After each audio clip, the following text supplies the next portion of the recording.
नमस्कार सबैमा। सुन्दर स्मरणीय स्थल हेर्ने होइन त च्याट्ट पारामा। आज म आएको एकदमै विशेष यात्रामा। सत्यवती गाउँपालिका वडा नम्बर 8 भाडसेको देउराली डाँडामा। हामी बिहान 7 बजे सबैजना जिपमा निस्केका थियौँ। 3 घन्टा जति लाग्ने रहेछ, तर ड्राइभर दाइको गीत सुन्दा त लाग्थ्यो 30 मिनेटको जस्तो। बाटो पनि खास किसिमको थियो, कहिले ठाडो आउँथ्यो भने कहिले भिरालो। जिप हिँड्थ्यो कि हामी उफ्रिन्थ्यौँ, फरक नै पत्तो नपाइने। तपाईँहरूलाई पनि कहिलेकाहीँ यात्रा गर्दा यस्तै अनुभव हुँदो। सबै जिपमा नाचगान गर्ने, रमाइलो गर्ने गरिरहेका थियौँ अनि बाहिरको दृश्यलाई निहालिरहेका थियौँ। 3 घन्टा मजाले यात्रा गरिसकेपछि ट्याक्क पारामा देउराली पुग्यौँ। जुन देउराली डाँडा असाध्यै मन पर्यो सबैलाई। यहाँ आइपुग्दा त थकाइसकै सहित, किनकि यहाँको भ्यू एकदमै माइन्ड ब्लोइङ नै रहेछ।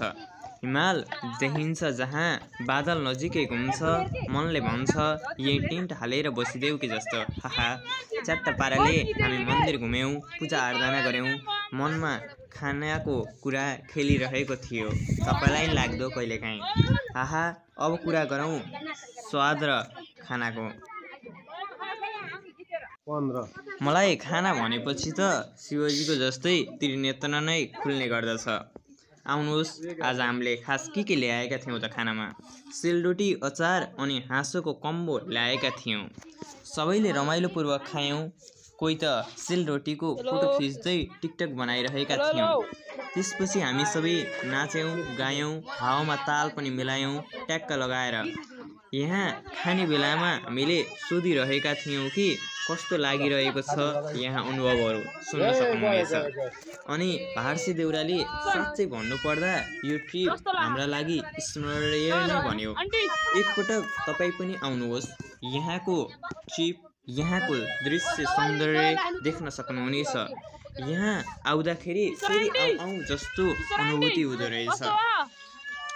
जिपको झड्का, दृश्यको माया र हाँसोको धमाका सबै एउटैमा पाउनुहुनेछ है त। हाहा, हुन्छ त।